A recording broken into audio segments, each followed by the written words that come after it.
Hey, it's David Andrew Wiebe with Your Music Matters.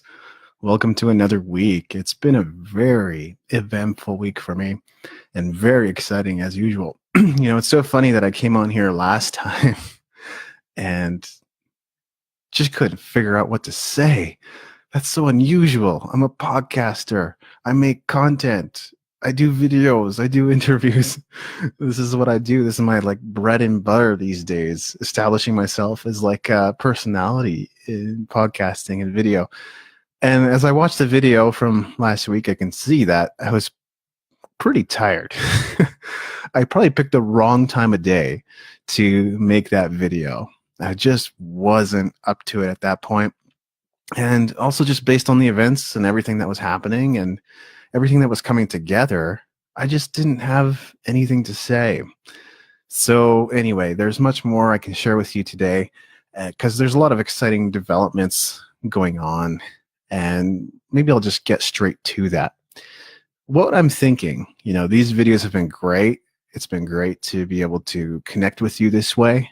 I know that, it's not like a ton of people are tuning in every single time and engaging with these videos and interacting with these videos or anything like that.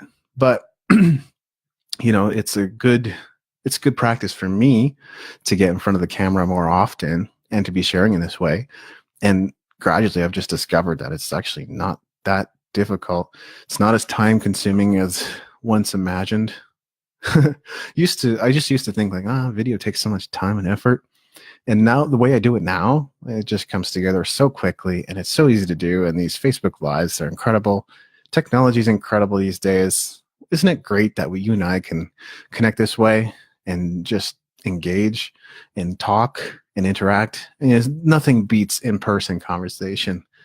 I think phone calls being somewhat of a distant second. Phone calls are all right too, but in-person communication is the best. And at least we get to engage live on Facebook, right? It's still social media, so I know that you're just scrolling across a ton of different posts that are distracting and may not have anything to do with you. Someone's ramblings about their day and what happened. But hey, that's social media for us. So if you do watch this, if you are watching this now, thank you. Thank you for checking it out. Thank you for tuning in. Your Music Matters, I think, is a cool project, which is why I started it to begin with. It speaks to me and to my heart and to my passion. And I see a lot of possibility. It's just that, well, I don't know. Yeah, I just see a lot of possibility. That's it. Clean and simple. Nothing more to share on that. So here's what's changing with Your Music Matters Live, because I've sat down, I've connected with you. This has been great, but I think it could be better. And one of the things that I'm looking at doing moving forward is content. What a massive discovery. What a massive breakthrough. I've been creating content this whole time to help musicians. You can go to musicentrepreneur.hq.com or not, leave out the. It's musicentrepreneur.hq.com and sees over 700 posts that myself and other guest contributors have put together to date. And that's all for free. I mean, there's so much you can grab just for free. And of course, I have 4 books now, and 5th, 6th, 7th, 8th on the way, working on those. And we'll probably put one out here real soon, which I'm also excited about. So I'm sure I'll have the opportunity to share that with you as well. But I figure, why not focus on the things that I've been saying are important for musicians to know and understand. And one of the leaders that has joined this whole thing is my friend Carlo. Now, Carlo and I are beginning to explore the possibility of doing these Facebook Lives together. And what's going to happen when we do these together is that there'll probably be a little bit of a Q&A, a little bit of back and forth interaction. What we're going to do, of course, is talk about music marketing, because I'm looking to equip musicians with marketing skills they need to be able to take their career to where they want to go. So, especially this topic of digital marketing, which I'm very well versed in at this point, and others have pointed that out and observed that. But regardless of whether there's a consensus on that, I can tell you that I've spent a lot of time studying digital marketing. without necessarily knowing what I was going to do with it, and not necessarily knowing that it was digital marketing that I was studying. But the deeper I got into it, the more passionate, in a sense, I became about it. And it might sound like an odd thing to be passionate about, but when you consider that, if you can get your digital marketing right, your opportunities are nearly limitless. You can do anything with your music or creativity or any other project. Like, you want to start a small business? That's a possibility. Check out the Essential Guide to Creative Entrepreneurship. That's one of my books, if you recall. And it goes into a lot of the details of how you can set yourself up here in the digital age to earn money from your passion. And that's what this is all about. It's about making a living from your passion. I think many musicians have that goal. Many creatives also have that goal. And maybe down the line, we can start up Your Art Matters or something along those lines. I think that would be really cool. Maybe we'll make it Your Art Matters. I don't know. But for the time being, just based on everything that's been going on, this is going to continue to be Your Music Matters. So there's a brief overview of where things are headed. I think that's going to be a value add for anybody tuning in. And I'm going to get to share a lot of the stuff that I've discovered and know about digital marketing with you and how you can set yourself up for success online. And by no means am I saying that like I've necessarily achieved the level of success that I want, or that I'm like incredible at social media. Some people think I am. That's great. And I happen to think I'm pretty good at those things. I've also talked to others who are even more engaged on Instagram or YouTube or whatever it is that they're doing. And they're really great on social media, probably because they're on it all the time. And because I'm prioritizing other projects like writing books, as you can imagine, a pretty significant undertaking. I don't always get around to spending time on social media. And honestly, I'm not sure I want to get good at it. I actually just want to bring people on my team that are good at it and have them handle much of the social media. Except for these Facebook Lives, of course. I'm always happy to jump on and do these. It's just so spontaneous and easy to connect with you in this way. Okay, so I also said that I would share with you what some of my discoveries are. I kind of got off on a little bit of a tangent there, but an important one nonetheless, because I'm telling you about what's coming. And that's going to be a really exciting development. I'm not sure I've seen anything quite like what I'm thinking of doing in the music industry. I've seen it in other niches, which is why I thought maybe transplanting that idea and moving over here could be a successful venture. So that's what I'm looking at doing. So what did I discover this past week? It's going to sound really simplistic, but for me, it ended up being a massive breakthrough. What I discovered about myself was that I became incredibly attached to outcomes. And there's a difference between being attached to something and being committed to something. When you're committed to something, you're just going to do it no matter what. It doesn't matter what other people say. It doesn't matter what the results are. But when you're attached to that, obviously you're going to care. When you have attachment, you're going to care about the results and what's going on with the project. And like there hasn't been any early signs of the success of Your Music Matters and the project that I've been working on to this point, right? We have like 27 likes on Facebook. Like this is something I started completely from scratch.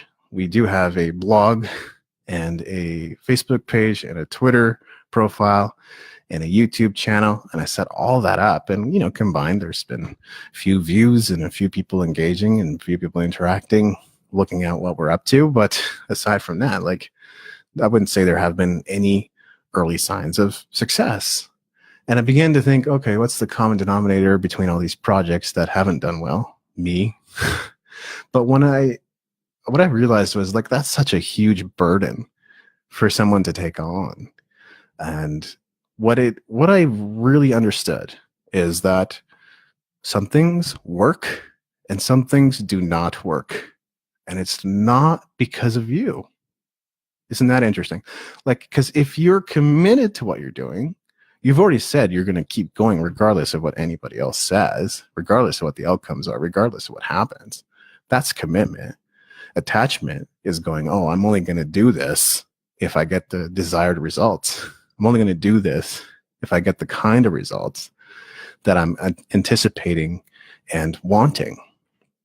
So when I realized that, I recognize that there's only one thing to do.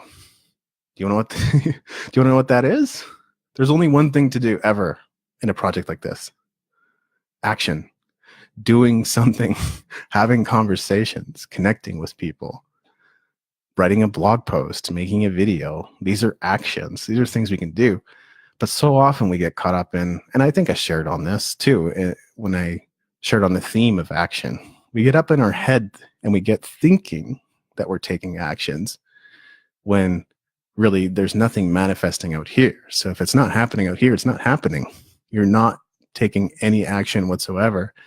And it's such a freeing thing to understand that and to free yourself from the constant mind chatter and everything that's going on in your head all the time, right? And so you can't inform yourself about your project.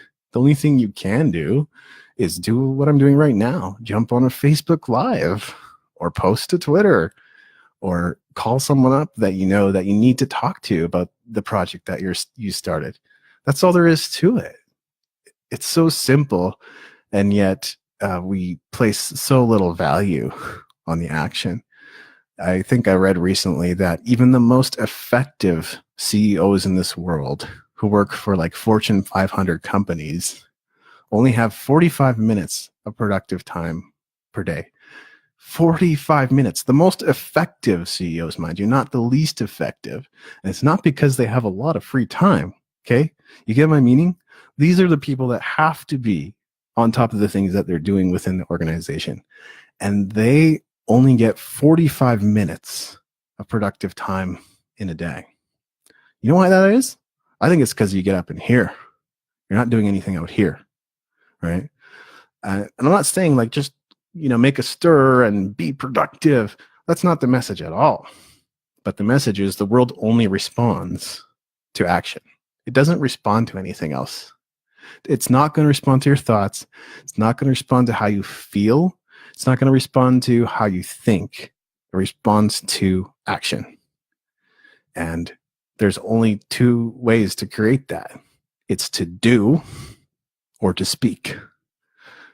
It's crazy, but it's freeing when you realize that. So, yeah, for me, that was the breakthrough. Realizing the difference, understanding the difference between attachment and commitment.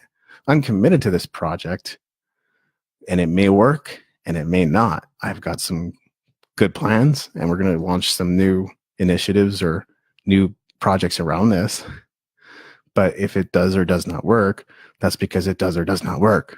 And it had nothing to do with me all along. Oh my God, that is freeing. Okay. So hopefully if there's anything you wanted to say, you've already mentioned it in the comments, because we're in the last couple minutes of this stream. I don't have a whole lot more to share with you today, but of course you can check out our blog at yourmusicmatters.blogspot.com. We're on Facebook, we're on Twitter, we're on YouTube. And if you'd like to get in touch with me directly, yourmusicmatters2, TOO, at gmail.com. So those are the places where you can get in touch and let us know if this is something you'd like to be involved with. And this is not something I'm doing alone. I don't think I was meant to do it alone. I was meant to do it with the help and assistance of others who are also passionate about the same things and who consider this an opportunity. That's huge. You're not going to do anything that you don't consider an opportunity. And that has to be created in conversation. So without you getting in touch with me, I don't know. Okay.